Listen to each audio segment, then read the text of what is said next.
Assalamualaikum warahmatullahi wabarakatuh. Alhamdulillahirabbil alamin alladzi hadana li hadza wa ma kunna linahtadiya laula an hadanallah. Alhamdulillahirabbil alamin alladzi arsala rasulahu bil huda wa dinil haqq liyudhhirahu 'alad dini kullihi wa kafa billahi shahida. Asyhadu an la ilaha illallah wahdahu la syarika lah wa asyhadu anna Muhammadan 'abduhu wa rasuluh.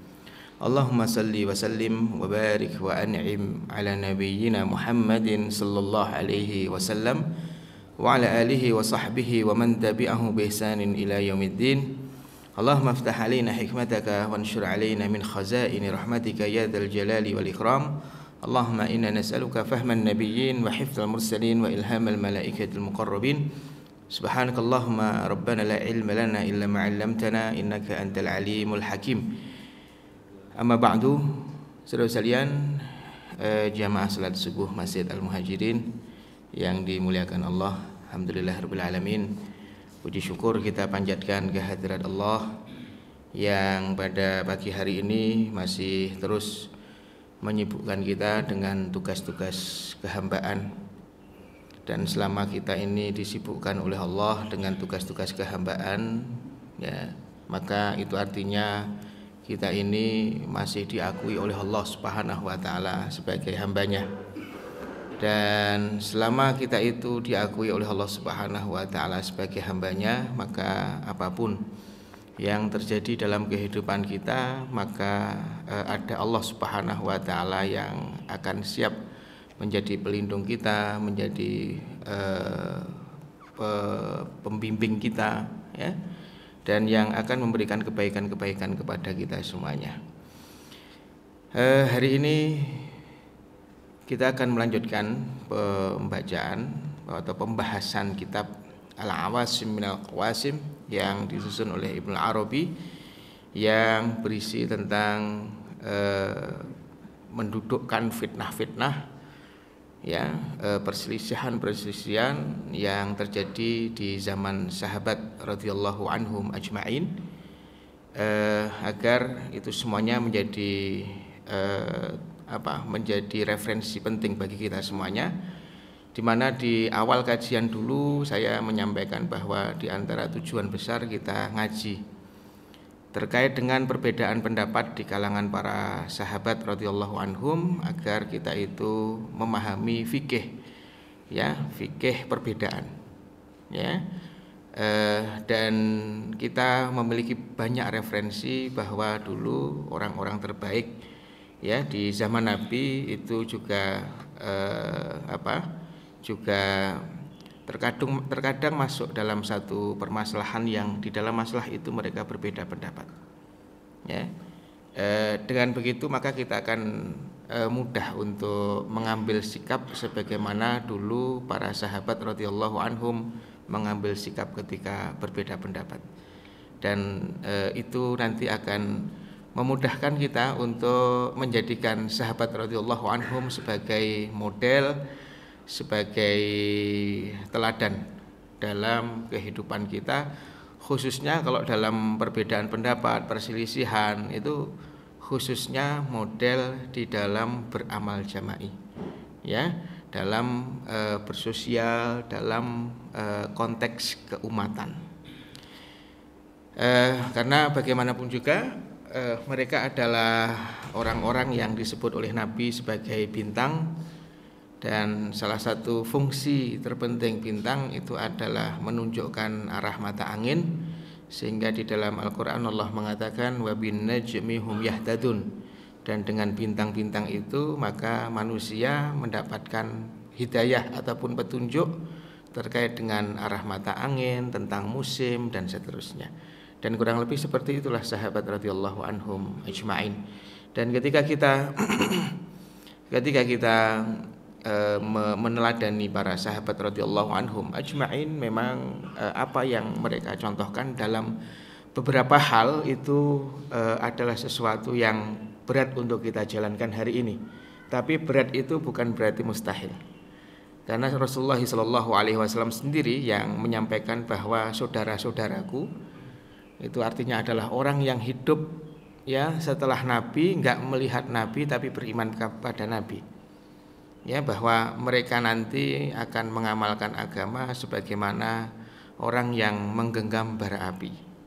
Jadi kalau kita iktidak bis sahabah, kita itu meneladani sahabat dalam beberapa hal, ya, dalam beberapa hal, maka meneladani mereka itu seperti kita menggenggam bara api, ya, menjalankan syariat ini sesuai dengan yang mereka contohkan itu seperti menggenggam bara api. Lah ketika Nabi mengatakan seperti menggenggam bara api itu, maka maknanya bukan kok kemudian mustahil.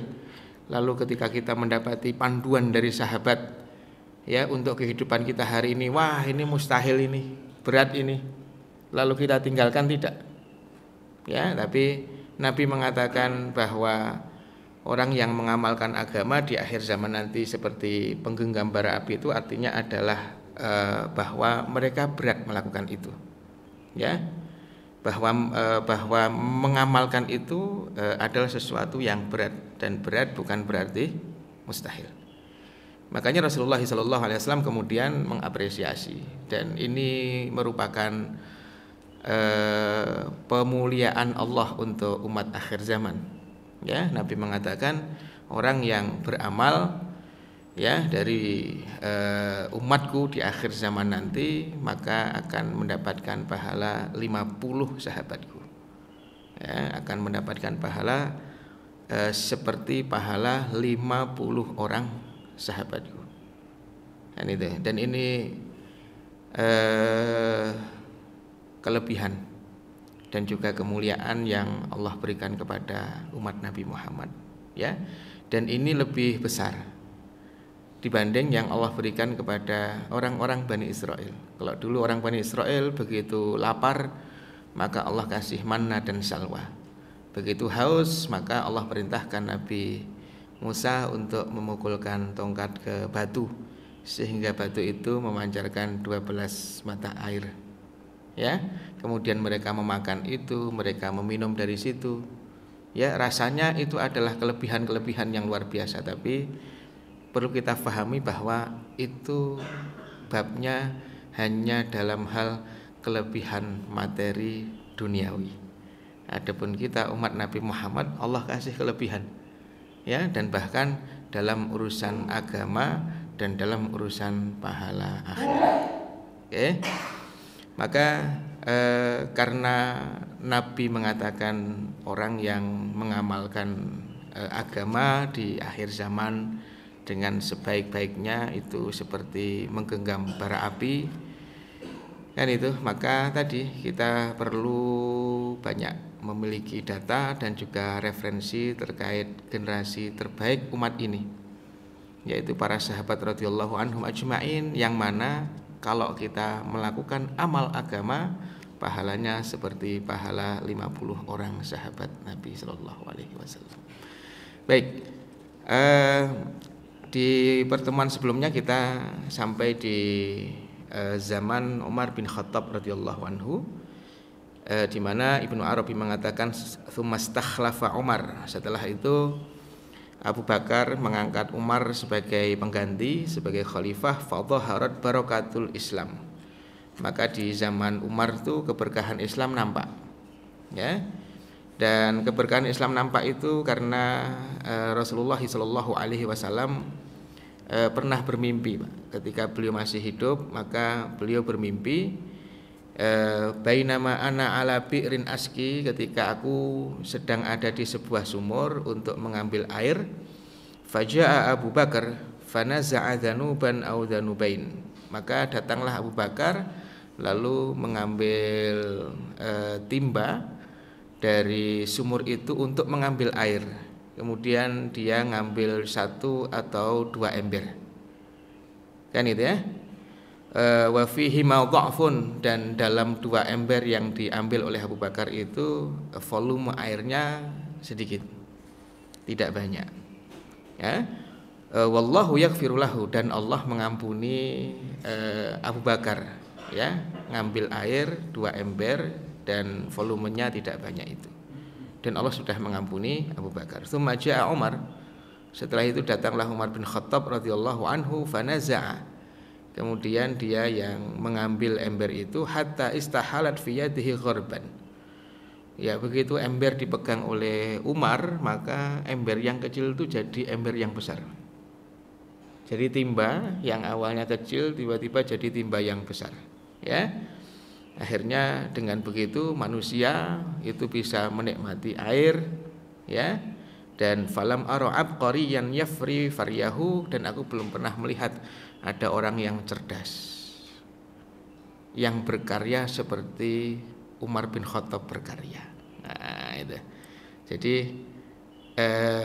zaharat barakatul Islam di zaman Umar, nampak keberkahan Islam di zaman Umar itu adalah bukti kebenaran mimpinya Rasulullah Muhammad SAW, bahwa beliau mimpi Umar ngambil air, dan begitu Umar yang ngambil, embernya jadi besar, air yang ada di dalam ember itu pun juga jadi banyak, sehingga orang-orang tidak kehausan, ya, tidak kekurangan air.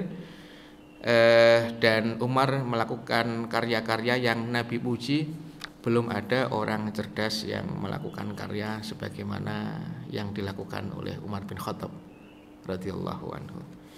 Baik, jadi banyak sekali kathurat al-futuhat, banyak sekali penaklukan-penaklukan ataupun pembukaan-pembukaan wilayah yang terjadi di zaman Umar bin Khattab radhiyallahu anhu. Kita mengetahui tutupnya Imperium Persia yang sudah menguasai separuh bumi bagian timur, ya, itu yang sudah ribuan tahun, Pak. Karena kan sebenarnya cuma pindah-pindah dari beberapa terah penguasa Persia itu, ya, sudah ribuan tahun menguasai bumi bagian timur dan tutup, ya, dan kemudian tutup di zaman Umar bin Khattab radhiyallahu anhu dalam satu perang yang sangat besar, ya, namanya adalah perang Qadisiyah. Kan itu, ya, nanti ada panglimanya Persia namanya Rustum, ya, ketemu dengan dengan siapa itu, dengan utusan Umar bin Khattab radhiyallahu anhu untuk ketemu dengannya. Nah, ya, terjadi dialog-dialog yang menarik dan seterusnya, ya, sampai pada akhirnya jamaah sekalian tentu pernah membaca riwayat saat muslimin menyerang Persia sebelum terjadi peperangan, maka ketika terjadi peperangan dan muslimin itu tidak kalah-kalah, padahal secara jumlah lebih sedikit, gitu. Sampai akhirnya Rustum tuh penasaran, mereka ngebet banget sih, ya, ingin mengalahkan kita. Sebenarnya sebenarnya mereka itu maunya apa, gitu, ya. Mereka itu maunya apa. Lalu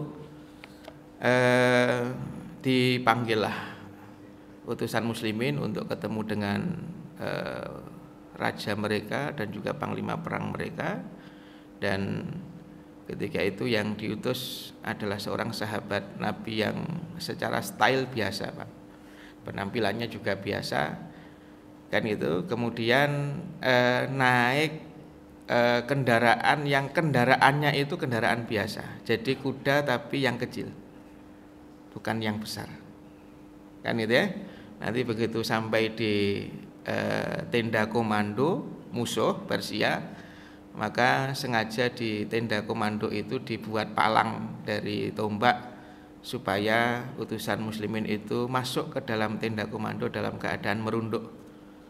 Tapi bahkan dia tidak mau turun dari kudanya itu, ya, dan bahkan menyampaikan, kalian yang mengundang saya ke sini, ya, gitu, ya, maka saya hanya akan masuk ke sini di atas kuda saya, kan itu.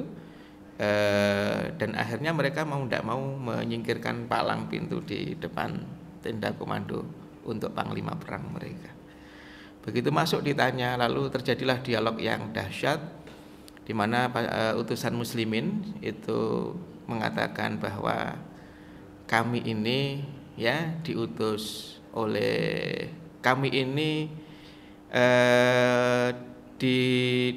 kepada kami, Allah mengutus kepada kami seorang utusan. Yang utusan itu mengajak kami untuk mengeluarkan manusia dari menghambakan manusia ke menghambakan Tuhannya manusia. Jadi kami ini tujuannya adalah pengen ngajak orang dari menyembah manusia ke menyembah Tuhannya manusia. Dan kami menawarkan kepada umat manusia ya satu kehidupan yang lebih luas dibanding kehidupan dunia. Ya, dan kami mengajak manusia untuk keluar dari sempitnya kehidupan dunia menuju lapangnya kebahagiaan negeri akhirat. Sampai nanti pada akhirnya Raja Persia itu lalu ngasih kantong, Pak, yang biasa dipakai untuk naruh emas, naruh perak, naruh uang, kan gitu. Dikasih kantong kemudian diberikan kepada utusan muslimin itu. Nah, begitu dibuka ternyata isinya tanah. Ya. Isinya adalah tanah Persia itu. Lalu dengan bersyukur kepada Allah Subhanahu wa taala, utusan muslimin itu yakin bahwa Persia akan takluk karena secara simbolik mereka telah memberikan tanah dalam sekantong kain tadi itu, Pak, kepada utusan muslimin. Orang Persia nganggep itu adalah candaan. Ya, jadi ngasih sesuatu dikira itu adalah emas atau perak atau apa, tapi isinya adalah tanah. Kan itu. Mereka nganggep itu candaan, tapi utusan muslimin nganggep bahwa ini secara simbolik mereka menyerahkan tanah mereka kepada muslimin. Ya, akhirnya tidak lama kemudian mereka jatuh, dan itu terjadi di zaman Umar bin Khattab radhiyallahu anhu. Wa nafadhal wa'du shadiq fil khalifataini, dan terrealisasilah ya semua janji-janji kebenaran yang Allah Subhanahu wa taala janjikan kepada para sahabat radhiyallahu anhum ajma'in di masa kekhilafahan dua khalifah, yaitu Abu Bakar dan Umar bin Khattab radhiyallahu anhuma. Baik, dan keduanya sebagaimana yang disampaikan oleh Nabi bahwa ketika Rasulullah SAW berjalan di atas Gunung Uhud bersama dengan Abu Bakar, bersama dengan Umar, dan bersama dengan Utsman, lalu Gunung Uhud itu berguncang, Pak, gempa, maka Rasulullah SAW duduk kemudian berdialog dengan Gunung Uhud itu, "Utsbut ya Uhud, tenanglah kamu wahai Uhud, belum waktunya kamu gempa seperti ini." Kenapa? Karena di atasmu itu ada Nabi, ada Siddiq, kemudian ada 2 orang calon syahid, kan itu. Dan ternyata nanti terbukti ya, Abu Bakar seorang Siddiq, ya, Nabi itu adalah Rasulullah, dan juga syahidain, ada 2 orang yang akan mati syahid, dan itu adalah Umar bin Khattab yang dibunuh oleh Abu Lu'lu'ah al-Majusi. Ya, itu, dan juga utusan orang-orang Rafidhah. Baru kemudian berikutnya adalah Utsman bin Affan pun juga mati dalam keadaan terbunuh, dalam keadaan syahid. Baik, tsumma ja'alaha Umar syura. Kemudian Umar menyerahkan kepemimpinan ini ke majelis syura. Kalau di Abu Bakar ke Umar nggak lewat majelis syura, Pak.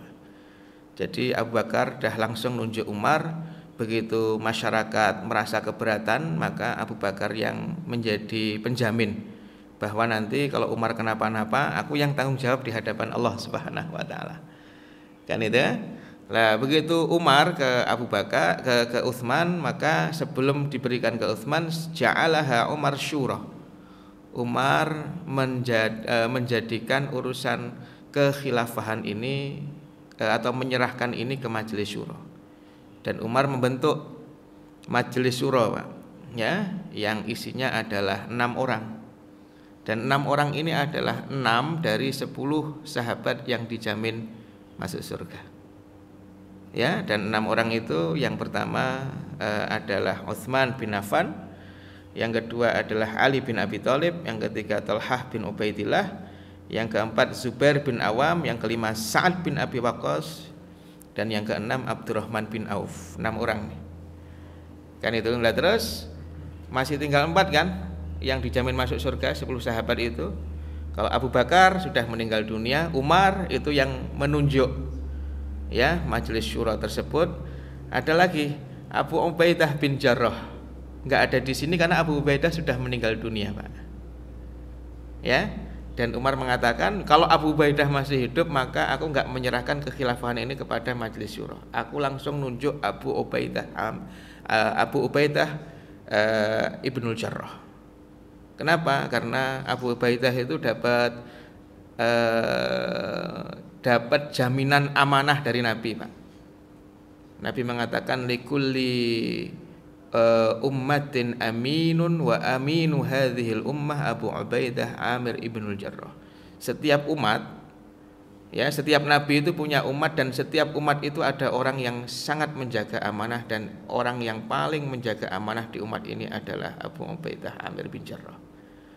Ya, cuma Abu Ubaidah meninggal dunia sebelum peristiwa Umar itu ditusuk pada peristiwa sholat subuh itu, meninggal dunia.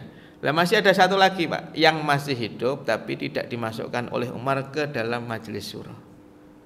Nah, siapa orang itu? Orang itu adalah Sa'id bin Zaid bin Amr bin Nufail.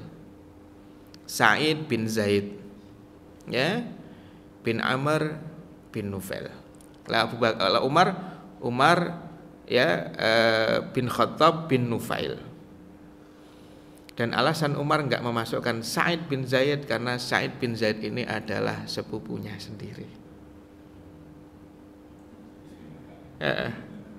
Kehati-hatiannya kayak begitu tuh. Ya, kehati-hatiannya kayak begitu itu. Jadi Umar itu kan Umar bin Khattab, ya, bin Nufail. Sa'id bin Zaid itu mbahnya juga namanya Nufail. Jadi satu mbah dengan Umar. Karena itulah, karena alasan itu, maka Umar tidak memasukkan Sa'id bin Zaid ke majelis syura, ke anggota majelis syura. Jadi 6 orang itu semuanya di luar keluarga Umar. Hanya Umar nitip anaknya yang bernama Abdullah bin Umar untuk menjadi anggota majelis syura, punya hak memilih tapi enggak punya hak untuk dipilih. Nah, gitu. Kenapa kok begitu? Karena 6 orang ini punya potensi untuk seri kalau mereka memilih di antara mereka untuk menjadi khalifah. Ya, maka supaya nanti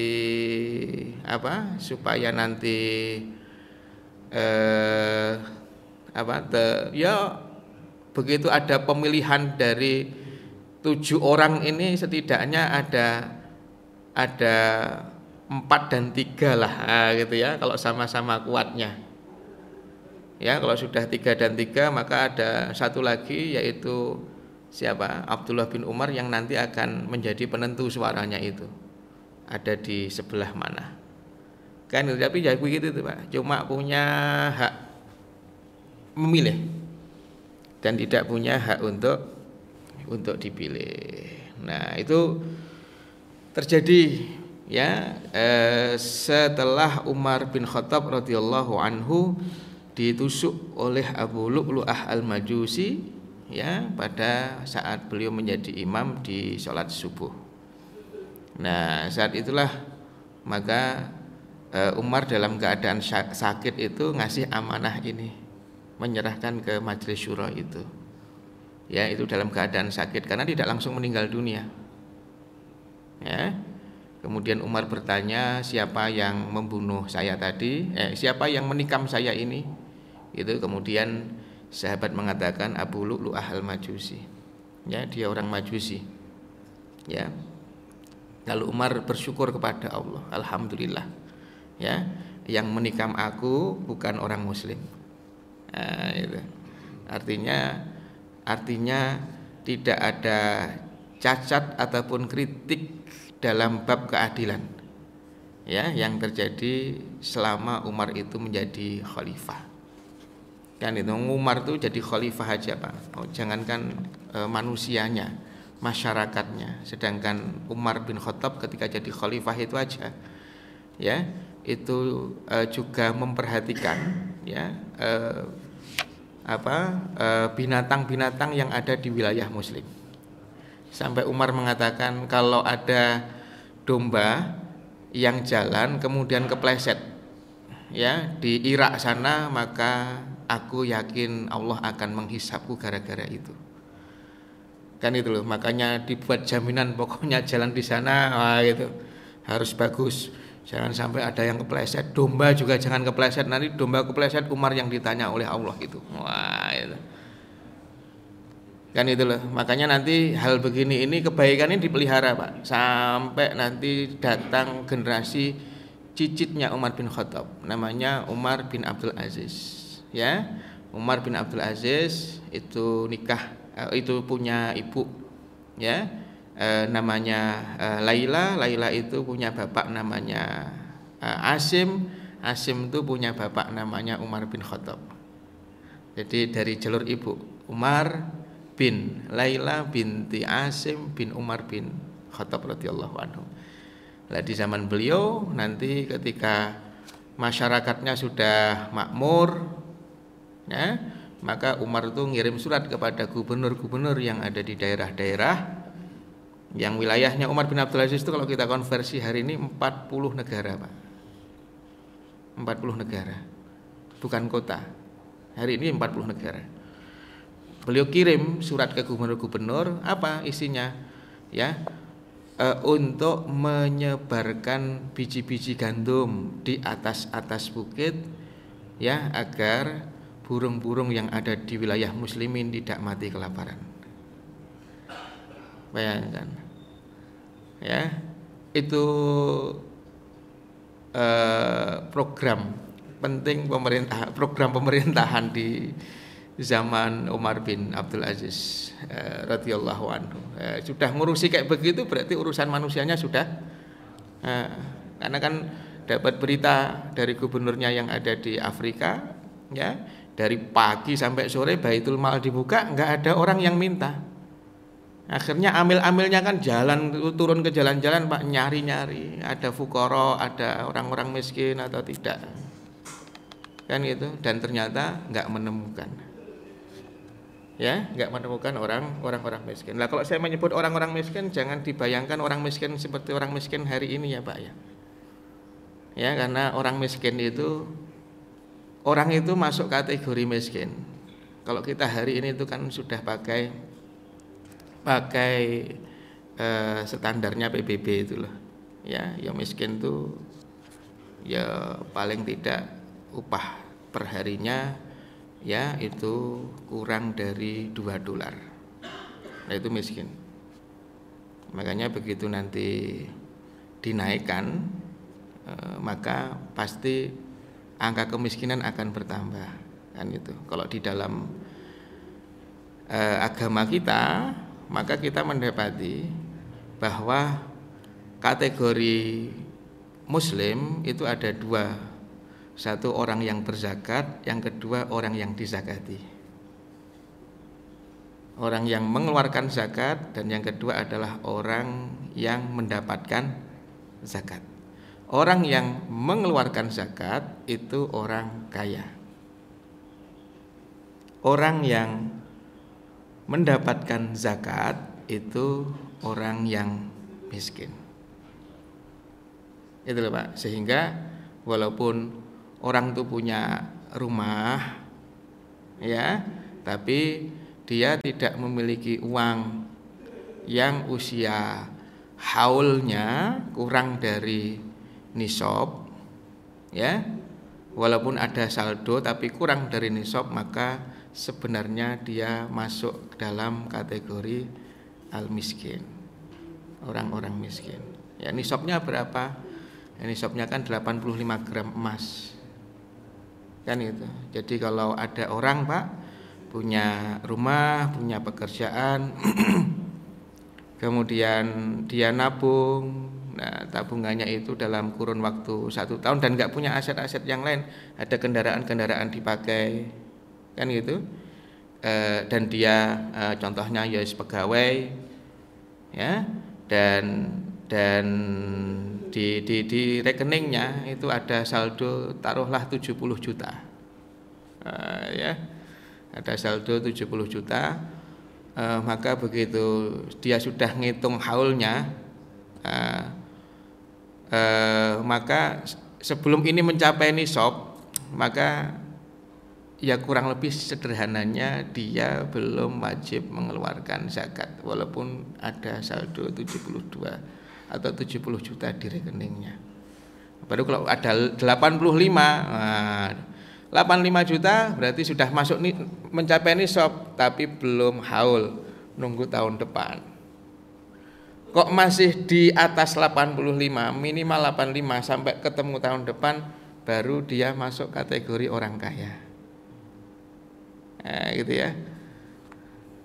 Nah, jadi begitu permasalahan orang-orang fakir, orang-orang miskin, nah itu udah selesai, baru kemudian muslimin ya fokus burung-burung, binatang-binatang itu pokoknya ada di wilayah muslim maka dijamin mereka tidak mati kelaparan. Nah, itu ya. Baik. Itu zaman Umar, Pak. Lalu Umar membuat syura tadi itu, ya. Lalu nah ini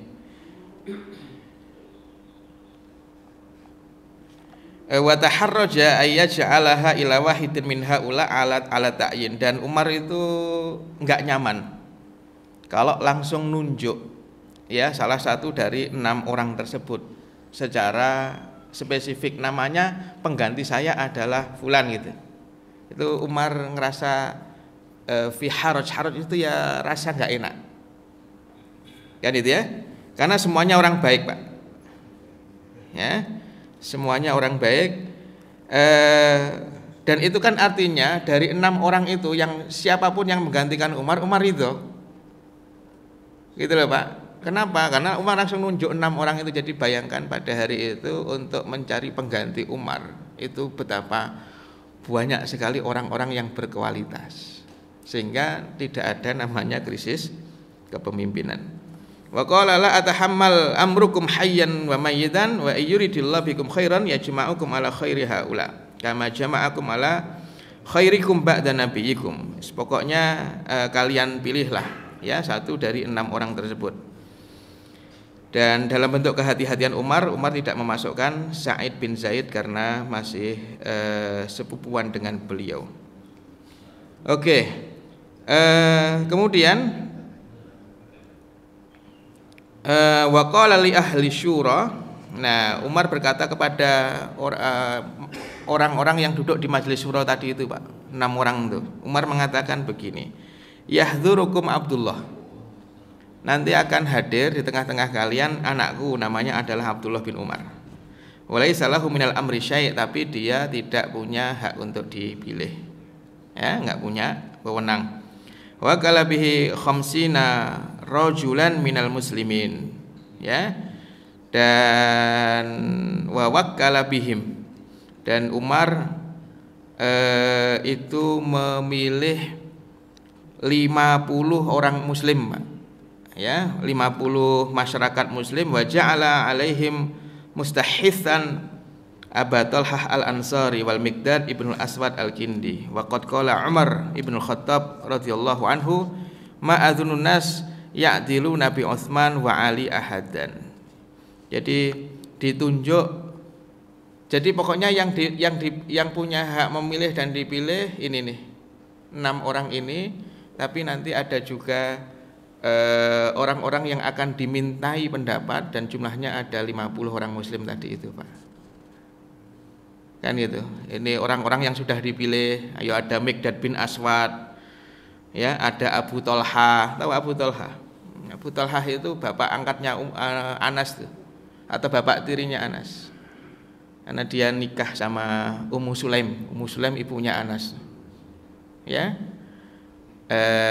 Yang begitu Allah Subhanahu wa taala menurunkan ayat lan tanalul birra hatta tunfiqu mimma tuhibbun.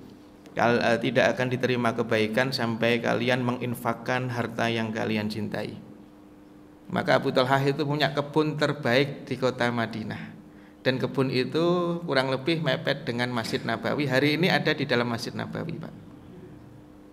Ya, hari ini masuk ada di dalam perluasan Masjid Nabawi, di dalam bangunan masjidnya, bukan di pelatarannya.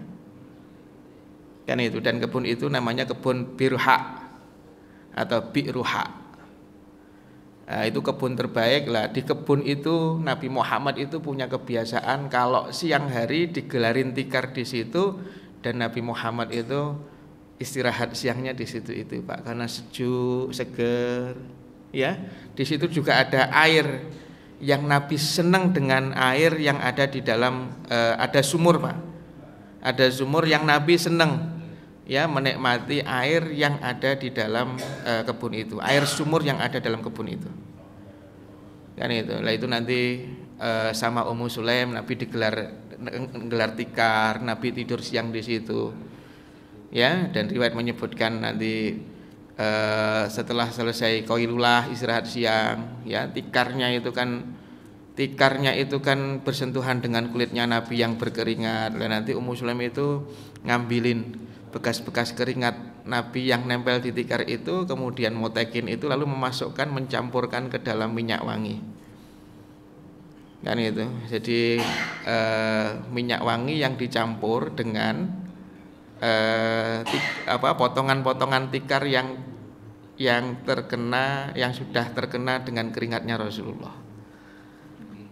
Itu ya, campur dengan hari itu biasa parfum yang berkembang hari itu ada raihan, ya. Raihan itu kayak kemangi itu loh, Pak. Kemudian ada amber, ya, muntahan hiu, orang mengatakan sperma hiu itu, Pak, muntahannya itu, dan seterusnya itu, ini dicampur, ya, jadi wewangian. Kalau keringat kita justru kita kasih minyak wangi biar nggak bau. Kalau parfum itu kurang wangi kalau belum dicampur keringatnya Rasulullah.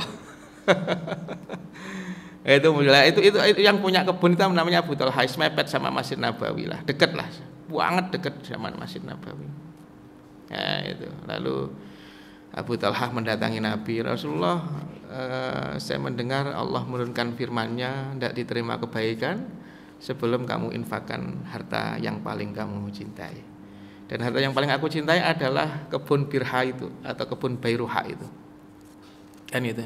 Dan itu aku wakafkan, atau itu aku sedekahkan fisabilillah. Nah, kata Abu Talhah begitu. Nanti Nabi ngasih panduan kepada Abu Talhah. Nah, baru setelah itu Abu Talhah masuk ke dalam kebun. Nah, istrinya yang lagi duduk nyantai di dalam kebun itu diajak keluar, karena kebun ini sekarang bukan kebun kita lagi. Wah, ini. Coba. Dan Ummu Sulaim is biasa-biasa saja.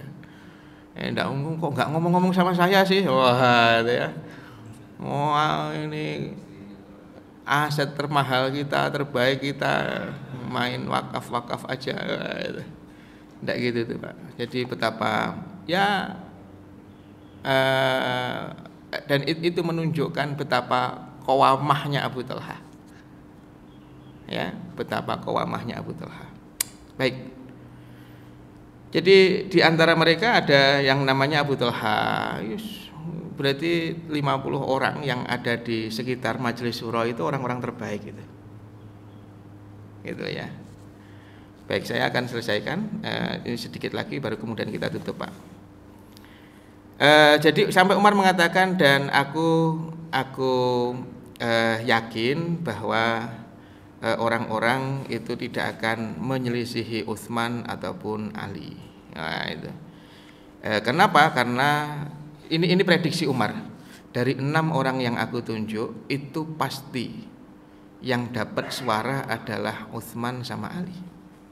Itu firasatnya Umar. Lah Umar tuh jangankan berfirasat tentang orang, berfirasat tentang syariat aja, Allah turunkan syariat yang sama sesuai dengan firasatnya Umar, Pak. Gitu loh. Makanya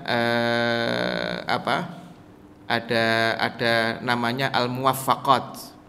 Muwaffaqat itu adalah perkara-perkara yang ada dalam syariat ini yang Allah turunkan dan itu sesuai dengan firasatnya Umar sebelum syariat itu diturunkan oleh Allah. Kan itulah dengan komposisi begitu Umar tuh punya firasat bahwa orang-orang pasti tidak akan bergeser dari dua orang. Satu Utsman, yang kedua adalah Ali radhiyallahu anhuma ajmain. Kenapa? Alasannya adalah dua sahabat ini kana yaktubanil wahya baina yaday Rasulillah sallallahu alaihi wasallam. Dua-duanya itu adalah penulis wahyu di zaman Nabi. Jadi Sayyidina Utsman, Sayyidina Ali, ya mereka berdua adalah penulis wahyu. Dan itu orang kalau sudah dapat amanah untuk nulis wahyu itu berarti orang yang punya kedudukan tinggi secara sosial di masyarakat Madinah hari itu. Nah, itu. Jadi kalau Jibril baru saja datang nurunin ayat, nurunin Quran, maka di antara orang yang pertama kali dipanggil itu adalah para penulis wahyu, Pak. Ya Sayyidina Utsman, Sayyidina Ali, Sayyidina Muawiyah. Yang nanti Muawiyah berbeda pandangan politik dengan Sayyidina Ali bin Abi Thalib. Dua-duanya bayangkan dulu sama-sama ya sebagai penulis wahyu di zaman Rasulullah sallallahu alaihi wasallam. Ya. Kemudian sorol amru ila an fawadha salasah minhum ma lahum min dzalik ila salasah. Kemudian dari 6 orang ini, ya dari 6 orang ini maka yang 3 itu menggunakan hak pilihnya dan tidak menerima hak untuk dipilih. Dari 6 orang itu Pak, yang 3 menggunakan hak pilih dan menolak hak untuk dipilih. Kan itu ya. Siapa dia? Yang pertama yang pertama adalah Zubair bin Awam radhiyallahu anhuma, itu menyerahkan pilihan kekhilafahan kepada Sayyidina Ali bin Abi Thalib. Kemudian ada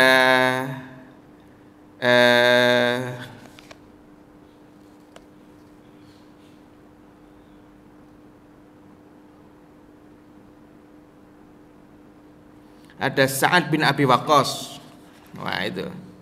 Ada Sa'ad bin Abi Waqqas itu menyerahkan pilihan kepada Abdurrahman bin Auf. Nah itu. Dan ada Thalhah bin Ubaidillah menyerahkan pilihan kepada Utsman bin Affan. Jadi dari 6 itu yang 3 ya ngasih kepada suaranya kepada yang 3. Tinggal 3 orang,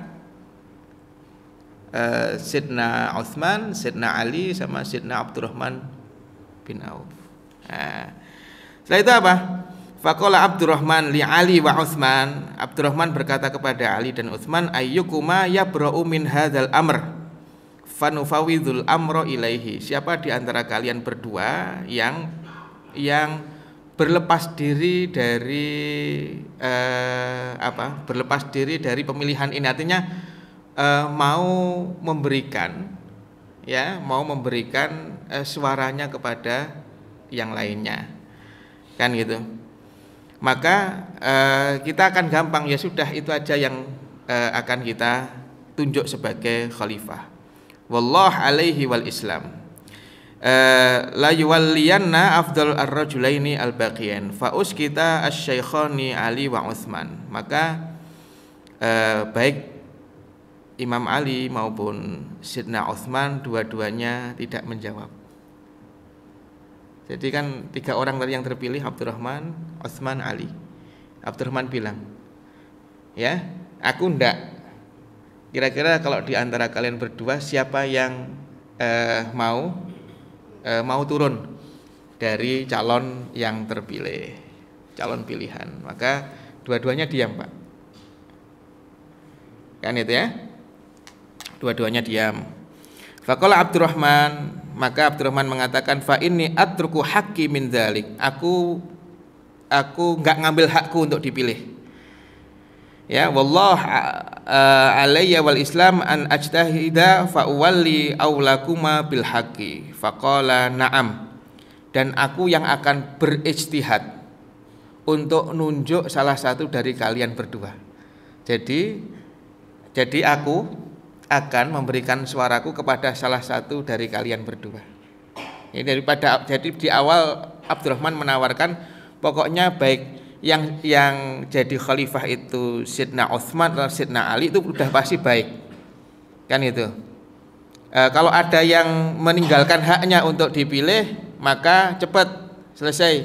Tapi kalau enggak ada, aku tanggalkan hakku dan aku akan nunjuk siapa di antara kalian berdua. Gitu loh, Pak. Jadi suasana pada saat itu tuh demikian. Ya ini kekeluargaan banget.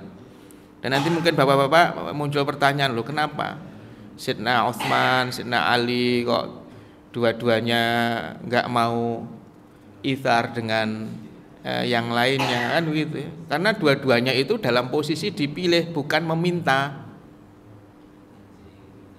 Gitu loh. Nabi kan mengatakan begini, barang siapa yang minta ya jabatan, maka Allah akan biarkan orang itu mengemban atau menjalani amanahnya. Wes Allah biarkan, enggak Allah bantu. Tapi barang siapa yang ditunjuk untuk menjalankan amanah, maka Allah akan membantunya. Gitu loh. Jadi kedua-duanya tidak minta kok. Ya, kedua-duanya ditunjuk. Dan itu bukan aib, ya, karena kedua-duanya merasa mampu. Lah dua sahabat ini dua-duanya adalah menantunya Rasulullah Muhammad Sallallahu Alaihi Wasallam. Kan itu ya, dari 6 itu yang jadi menantu Nabi kan dua sahabat ini. Utsman itu menikah dengan Ruqayyah dan menikah dengan Ummu Kulsum, ya, yang dua-duanya adalah dua putrinya Rasulullah Sallallahu Alaihi Wasallam. Adapun Sidna Ali itu kemudian menikah dengan Fatimah, ya, binti Muhammad radhiyallahu anhuma. Walah, ini masya Allah, Pak. Ya, dua mantunya Rasulullah, ya, dua-duanya terbaik. Ya.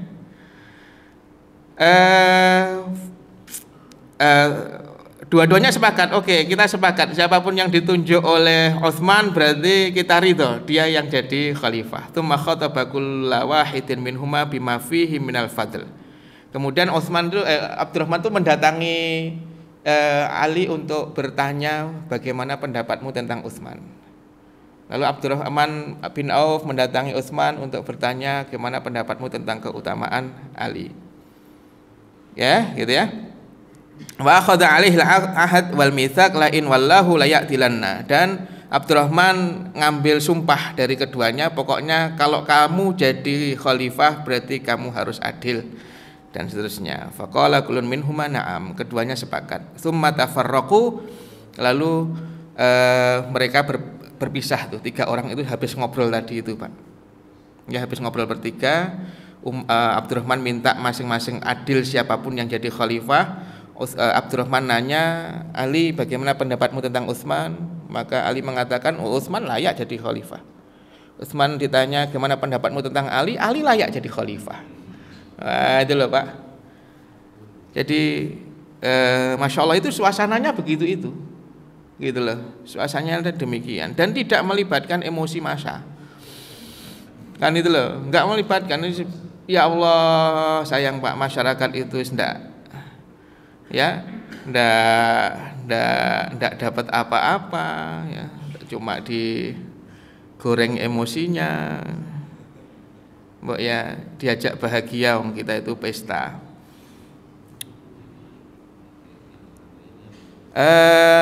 Tsumma tafarraqu manna hadza Abdurrahman bin Auf radhiyallahu anhu yastashirun nas fihi ma wa yasami bi ru'usin nas wa ajnatihim jami'an wa ashtatan. masna wa furada sirran wa jahra. Akhirnya Abdurrahman bin Auf kemudian pergi Pak, nemuin 50 orang yang ditunjuk tadi itu. Kan itu ya, menemui mereka satu-satu. Kadang menemui mereka secara berkelompok. Terus Abdurrahman ketemu dengan mereka, minta pendapat mereka. Ya, mereka ngumpul-ngumpul berapa orang ditanya, satu persatu ditanya, semuanya ngumpul ditanya. Kan itu, masna furoda dan seterusnya. Ada 2 orang dari mereka sedang ngumpul ditanya, menurutmu mana yang menjadi khalifah? Yang kamu pilih jadi khalifah? Sayyidina Ali atau Sayyidina Utsman? Terus begitu, sirron wa jahron, sembunyi-sembunyi dan terang-terangan Pak. Gitu loh. Jadi terang-terangan Abdurrahman nanya, kadang secara sembunyi-sembunyi. Kenapa? Karena kadang terang-terangan kamu gak enak sama temenmu. Nah itu deh. Hatta khalasa ilan nisa, bahkan Abdurrahman bin Auf itu minta izin ya untuk berkomunikasi dengan wanita-wanita al-mukhaddirat. Al-mukhaddarat itu artinya yang masih perawan ya, itu biasanya sama walinya, orang tuanya dibuatkan kamar sendiri Pak. Kalau bahasa kita dipingit, sebenarnya bukan dipingit, wong dia juga, cuma dia itu dibuatkan kamar sendiri sehingga kalau ada tamu maka dia akan masuk kamar itu. Jadi bukan dipingit sebenarnya. Ya, wanita-wanita yang perawan itu ya, gadis-gadis itu didatangi itu oleh Abdurrahman bin Auf. Ya ditemui walinya, kemudian ngobrol sesuai dengan kebiasaan adab pada adab Islam ya. Kemudian ditanya tentang Utsman, ditanya tentang Ali, yaitu bagaimana pendapat mereka. Hatta sa'alal wildan fil makatib. Bahkan Abdurrahman bin Auf itu nanya anak-anak kecil di sekolah-sekolah. Gitu loh. Jadi yang nanya Abdurrahman. Itu ya. Dan dia adil, ya, dia adil. Wa hadza sa'ala mayyaridu minar rukban wal a'rab ilal Madinah. Dan bahkan Abdurrahman bin Auf itu nanya kepada orang-orang yang datang ke Madinah, apakah dia orang Arab Badui atau dia itu pedagang, kok datang ke kota Madinah, bukan penduduk Madinah, datang ke kota Madinah ditanya, gimana menurut pendapatmu tentang Ali, gimana pendapatmu tentang Utsman. Fi muddati salasati ayamin bilayaliha, selama 3 hari 3 malam. Jadi itu semuanya nanya ke berbagai macam tadi itu dilakukan selama 3 hari 3 malam, Pak. Ya. Falam yajid isnain yakhtalifani fi taqdim Utsman bin Affan. Ya. Maka Abdurrahman bin Auf itu tidak mendapati suara kecuali mendahulukan Utsman sebelum Ali. Kan itu ya. Jadi dalam suara-suara yang didapat itu ya, bahwa Imam Ali punya keistimewaan, Sayyidina Utsman juga punya keistimewaan, dan untuk yang kali ini maka takdim Utsman, didahulukan Utsman dulu. Kan itu ya. Baru kemudian illa mayun qala an Ammar wal Miqdad, kecuali 2 sahabat, namanya adalah Ammar bin Yasir. Itu sahabat Nabi yang ibunya pertama kali syahid itu, Pak, mati syahid, namanya Sumayyah. Ya, yang dibunuh menggunakan tombak dari sini tembus ke antara 2 paha itu, Pak. Ammar bin Yasir sama Miqdad Ibnul Aswad itu memberikan isyarat bahwa dia memilih Ali. Asyara, tapi bayangkan adabnya sahabat itu bukan kok kemudian Utsman aja atau Ali aja, tidak. Tapi mereka asyara, menggunakan bahasa isyarat. Karena masing-masing punya keistimewaan, Pak. Sayyidina Ali dipuji-puji oleh Nabi, Sayyidina Utsman dipuji-puji oleh Nabi. Sayyidina Ali punya keistimewaan yang tidak dimiliki Sayyidina Utsman, Sayyidina Utsman punya keistimewaan yang tidak dimiliki oleh Sayyidina Ali. Jadi makanya mereka milih itu pakai isyarat, karena masyarakatnya masyarakat cerdas. Kalau kita, nah gitu.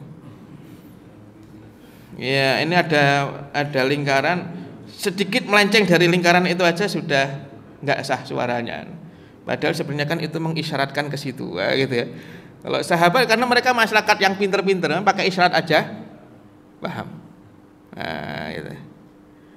Baik, tsumma ya ma'anas ala ma sayudkar. Kemudian Abdurrahman bin Auf membaiat ya khalifah yang diisyaratkan oleh masyarakat. Ya. Fasa'a fi dzalika Abdurrahman salasata ayyamin la yaqtamidhu bi katsiri naumin illa salatan wa du'an wa istikharah. Selama 3 hari 3 malam itu ya, selama 3 hari 3 malam yang dilakukan Abdurrahman bin Auf itu adalah bertanya kepada masyarakat, dan yang kedua ya, dia tidak sibuk kecuali sholat, doa, dan istikharah. Bayangkan Pak, melibatkan Allah dalam pilihan itu, gitu loh. Siapa sih dia istikharah? Bayangkan, karena dia harus ngasih suaranya kepada siapa. Ya, wasu'alan min dzawir ra'yi wa ghairihim, bertanya kepada orang yang memiliki ketajaman mata hati. Falam yajid ahadan ya'dilu bi Utsman bin Affan, maka tidak ada satupun orang yang berpaling dari Utsman. Ya, semuanya memberikan isyarat kepada Utsman bin Affan. Oke, jadi itu yang terjadi di akhir kekhilafahan Umar, di awal kekhilafahan Utsman. Suasananya suasana yang penuh dengan apa Pak? Suasana kekeluargaan, suasana ukhuwah, suasana keilmuan, ya gitu ya. Nah. Baik, sampai di sini insyaallah. Sebelum ditutup, mungkin ada yang mau bertanya?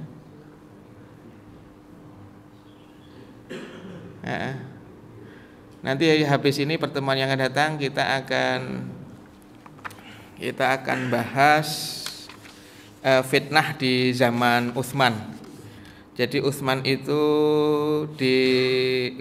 itu nanti diprotes dan di demo. Yang mendemo itu memiliki 18 kritik terhadap pemerintahan Utsman. Punya 18 kritik Pak disampaikan, dan di sini dibahas satu persatu dari kritik itu dijawab langsung oleh Utsman dan dijelaskan Pak. Itu ya. Baik. Gimana Pak?